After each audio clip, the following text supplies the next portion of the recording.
I thought I was just being paranoid. But then I found the camera, nestled inside a gnarled branch of an old oak, its unblinking lens pointed straight at my window. In that moment, as I stood there with my heart hammering in my chest, I realized something was seriously wrong. The quiet, picture-perfect neighborhood I'd come to love was hiding a dark secret. And the irony was palpable.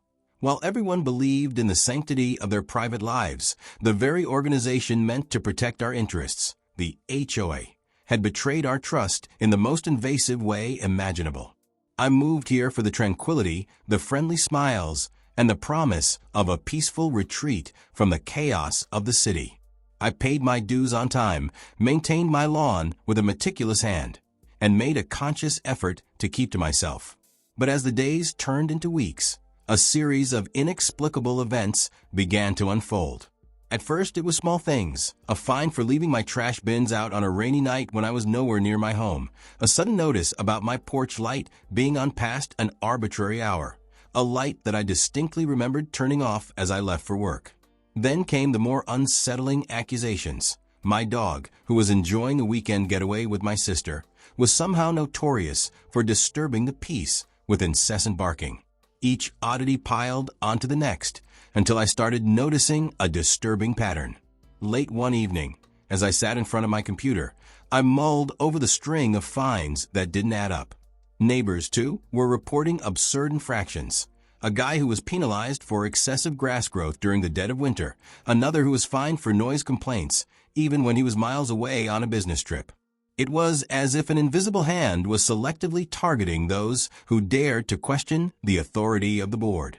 I began to feel as though someone or something was watching every move I made, tracking my routine down to the minutest detail. The more I probed, the more I uncovered a web of inconsistencies. I started piecing together the timeline and cross-referencing the fines with the dates of past HOA meetings. It became clear that the individuals most frequently penalized were those who had voiced dissent. The systematic nature of the harassment hinted at something far more sinister than mere bureaucratic negligence. With each detail I uncovered, a nagging thought intensified within me. There was surveillance involved. My background in cybersecurity suddenly became more than just a vestige of my former life. It was a lifeline. I was no stranger to the clandestine world of covert operations and digital espionage, and as I began to connect the dots, I decided to apply the very skills I'd honed over years chasing cybercriminals. I set up my workstation in a corner of my study, the blue glow of multiple monitors casting long shadows against the wall. With careful precision, I initiated a scan of the local network. I wasn't expecting anything dramatic, but the signal I detected was impossible to ignore. A hidden Wi-Fi node masked as nothing more than a mundane extension of the community clubhouse's network. At first, the signal appeared harmless, a mere blip against the otherwise uniform digital landscape of our neighborhood. But as I delved deeper, using every ounce of stealth and technique in my repertoire, the evidence began to mount. I traced the signal to a private server, shielded by layers of encryption that I unwittingly unraveled one after another. What I discovered made my blood run cold: a sprawling digital network of hidden surveillance cameras, strategically placed throughout the neighborhood, feeding live footage to an undisclosed destination. There were cameras disguised in birdhouses, tucked into seemingly decorative sprinkler heads, and even hidden in unassuming mailboxes. I watched in disbelief as live feeds revealed angles I never would have expected, capturing private moments, conversations, and even the quiet, intimate routines of my neighbors' lives. In one chilling moment, I found footage of one of the HOA board members, his face contorted in a mix of amusement and disdain, as he muttered something about keeping tabs on problem neighbors. I couldn't shake the feeling of violation that washed over me as I realized that our private sanctuaries, our homes, places we believed to be safe, had been systematically invaded. The footage was irrefutable proof. Not only were we under constant surveillance, but the board was also abusing its power to monitor us for trivial infractions, and more disturbingly, to use the evidence as a weapon against those who dared to dissent. I spent sleepless nights poring over every byte of data, meticulously archiving video logs, time-stamped images, and internal communications that hinted at a broader conspiracy. The more I found, the more it seemed that the surveillance wasn't random. It was targeted. The board had been keeping tabs on individuals who had questioned their authority in past meetings, ensuring that any future challenges to their decisions could be preemptively quashed with damning evidence. It was a violation of every principle of privacy and democracy that I held dear. As the gravity of the situation sank in, I knew that I had to act, but I also understood the risks. Exposing something of this magnitude would not only put me in the crosshairs of a powerful, vindictive group, but it would also shatter the illusion of security that the community had painstakingly built over the years. I wrestled with the moral implications in the quiet hours of the night, staring at the blinking cursor on my screen as I weighed the costs of silence against the imperative of justice. In the end, the decision was clear. Transparency was non-negotiable, and the community's right to privacy was worth fighting for. With trembling hands, I consolidated the evidence. I copied every file, every log, every incriminating email where board members casually discussed their schemes as if they were mundane office memos. I placed the digital dossier onto a secure, encrypted drive and prepared a detailed report outlining the operation.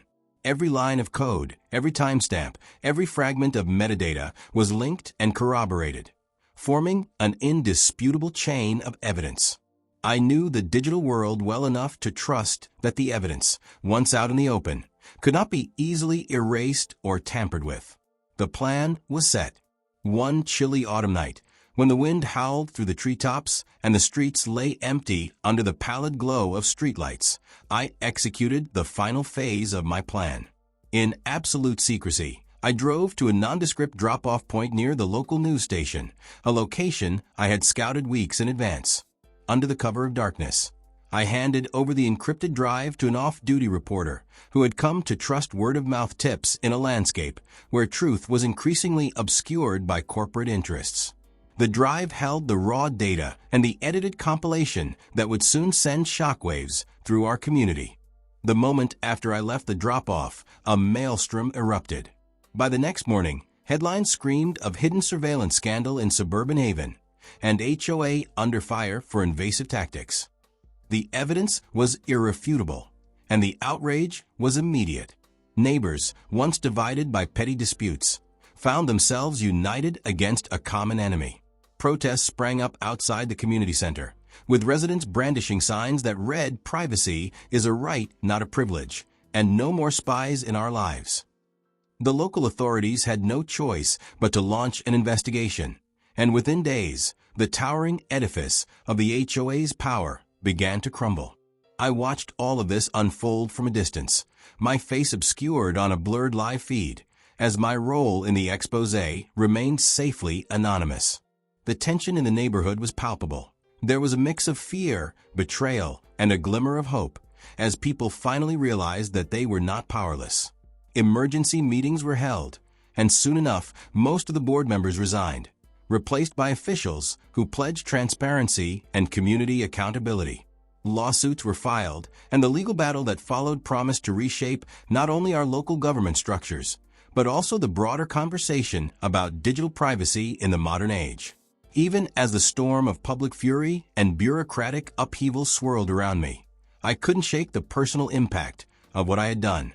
I had always prided myself on my ability to protect systems and data from external threats, but nothing had prepared me for the intimate betrayal of watching my own life, and those of my neighbors, laid bare before the prying eyes of those entrusted to serve us. The nights grew longer, and a quiet unease settled over me. I would often find myself double-checking the locks on my doors or glancing out of the window at unusual angles, convinced that the eyes of those hidden cameras might still be watching, even if their operators no longer held power. In the months that followed, the community began to heal. The new HOA board instituted sweeping reforms, mandating that any technology installed on community property undergo strict third-party audits, ensuring that every resident had a voice in matters of privacy and data collection. A robust town hall meeting schedule was set up, and digital literacy workshops were organized so that residents could understand the technologies that increasingly govern their lives. I volunteered my time, discreetly assisting in securing the new systems and ensuring that our digital infrastructure was not vulnerable to the same abuses of the past. It was a bittersweet mission. While I was gratified to see justice served, the memory of betrayal lingered like a scar, a reminder that even in the safest of places, shadows can lurk unseen. During this period of reconstruction, I often found myself reflecting on the nature of surveillance and the precarious balance between security and freedom.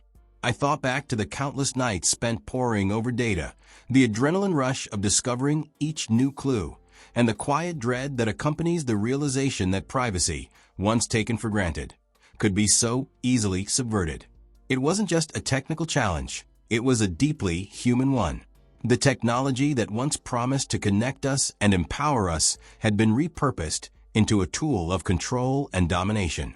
And while the digital world continues to evolve at a breathtaking pace, the fundamental questions about who watches whom remain as urgent and unresolved as ever. There were moments in the quiet aftermath of a scandal when I almost wished I could erase everything, to forget the long hours, the sleepless nights. The bitter taste of betrayal mingled with the satisfaction of having done what was right. But I knew that every scar, every bit of data recovered, was a testament to the resilience of our community and a reminder that vigilance is the price of liberty. I still recall that fateful night vividly, the cool wind against my face, the sound of my own footsteps echoing in the empty streets, and the heavy burden of knowing that by exposing the truth, I had become a custodian of our collective privacy. I continued my work quietly, always scanning the networks, always checking for unusual patterns. It became a part of my routine, almost like a ritual to fortify what had been so recklessly violated. In the midst of this vigilant watch, I often found solace in small, unexpected moments. A neighbor's smile as they greeted me in passing, a candid conversation about the meaning of freedom, or the comforting sound of laughter emanating from an open window. These were the moments that reminded me that beyond the digital data and the cold logic of encryption codes, there was a shared humanity that technology could never replace. As time passed and the immediate fallout of the scandal began to settle, the neighborhood transformed in subtle yet significant ways. Conversations now turned to matters of digital rights and the ethics of surveillance. It wasn't long before local activists and tech enthusiasts joined forces to create a community surveillance watchdog group, ironically named Eyes Wide Open, dedicated not to spying on one another, but to ensuring that such abuses of power could never happen again. I attended their meetings in disguise, sometimes blending in behind a stack of papers or a strategically placed laptop, always keeping an ear open for the next sign of trouble. Each story they shared, whether about an innocent mistake turned sinister or a calculated act of privacy invasion, reinforced the conviction that our personal data and spaces were precious and non-negotiable. There were also darker days when the residual fear and uncertainty seeped into the corners of everyday life. I remember one particularly cold winter evening when I found myself awake past midnight, hunched over my keyboard with a cup of bitter coffee, meticulously scanning for any remnant of the old surveillance network. I recalled those early warning signs, the subtle hints that something was amiss, the humming of wires behind walls, the strange interference on my wireless signals, the fleeting glances of passers-by who seemed to know more than they were letting on. At those moments, a chill would run down my spine as I recalled the countless hours spent in front of my monitors, deciphering cryptic logs and wondering how many more secrets were yet to be uncovered. But I pressed on, fueled by a sense of responsibility and the enduring belief that our privacy was worth every ounce of vigilance. The process of rebuilding trust wasn't linear. There were setbacks and moments when the community's faith in technology wavered dangerously close to despair. Rumors began to circulate that remnants of the old surveillance system might still be active, hidden in the unmonitored recesses of our digital infrastructure. Those whispers, though mostly unfounded, reignited the old fears and spurred further investigations. I teamed up with a few like-minded residents, former tech workers, local journalists, and even a retired detective who had seen his share of corruption, to conduct periodic audits of our community networks. Late-night strategy sessions unfolded in garages and over secure video calls, with each of us committed to safeguarding the hard-won freedoms we'd nearly lost. These collaborations, though born of necessity, eventually blossomed into a close-knit group united by a shared mission: to keep the watchful eyes of those in power in check and to ensure that no one ever again could exploit our trust. Every now and then, amidst the relentless pursuit of security, I would sit back and reflect on the irony of it all. The very skills that once allowed me to dismantle cyberattacks and shield digital lives had been repurposed to dismantle a deeply entrenched network of deceit. There was an odd sense of redemption in knowing that I could turn the tables on those who thought themselves invincible through their technological prowess. In my quiet moments of introspection, I often mused about the nature of power and control, the way that modern systems, designed to streamline and protect, could just as easily be twisted into instruments of oppression. I had become a guardian of privacy not out of a desire for personal vindication, but out of a deep-seated belief that in a world increasingly defined by data, the rights to one's personal space, thoughts, and conversations were more precious than ever. The transformation in our community was tangible.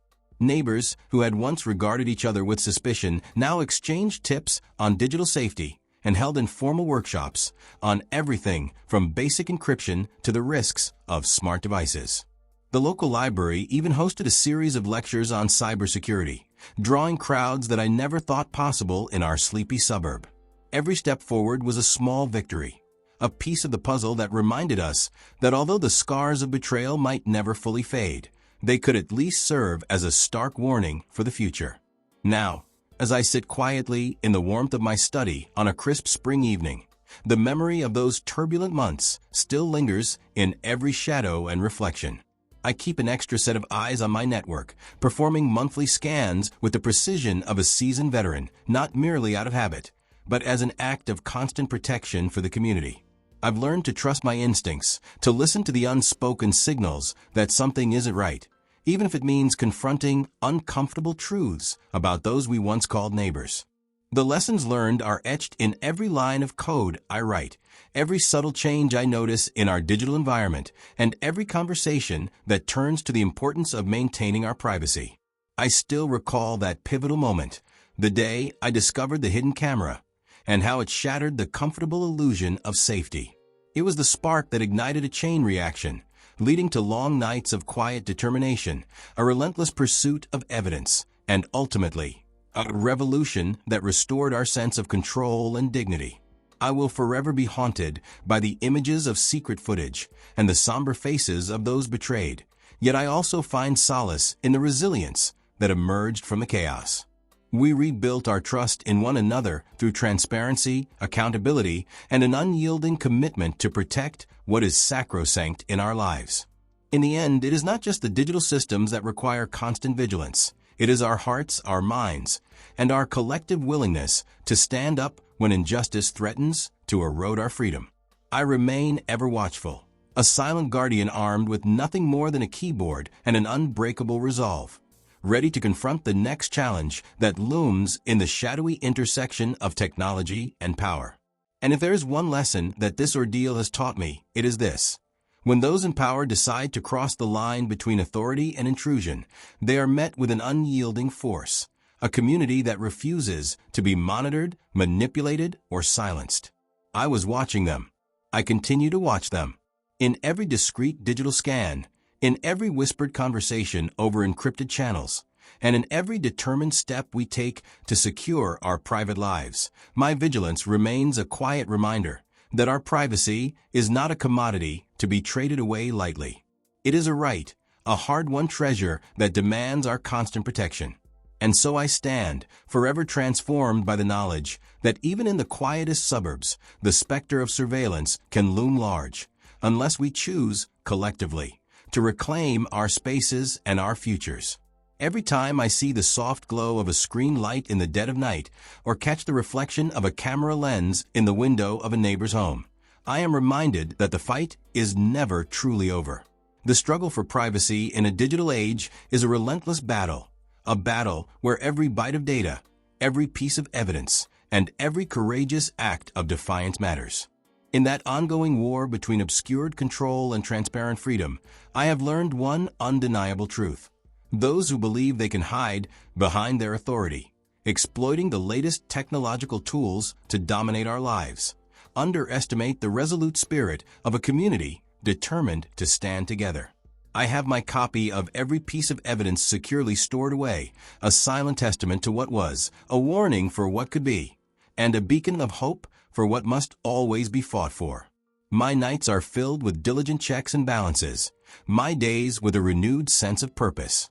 And if ever another shadow rises to challenge our right to privacy, I am ready, standing guard, armed with nothing but the truth and the undying belief that no one is ever truly free until every individual's privacy is protected. The digital age promised convenience and connectivity, but it came with its hidden costs. I paid my price in sleepless nights, in the heartache of betrayal, and in the persistent worry that the invasive eyes of those in power might one day return. Yet in my struggle, I discovered a strength I never knew I had, a resilience forged in the crucible of deception and the unyielding pursuit of justice. I keep watching, always watching, because I know that in this ever-connected world, the greatest safeguard against tyranny is the courage to expose it. And so, as the seasons change and the neighborhood continues to rebuild trust, I remain a silent sentinel in the digital twilight, a reminder that while technology evolves, the human spirit's fight for freedom and privacy is eternal. I was watching them. I will continue to watch them. And in doing so, I will always be on the side of those who deserve to live free from the suffocating grip of unchecked power. Thanks for watching. Like and subscribe if you like this stories.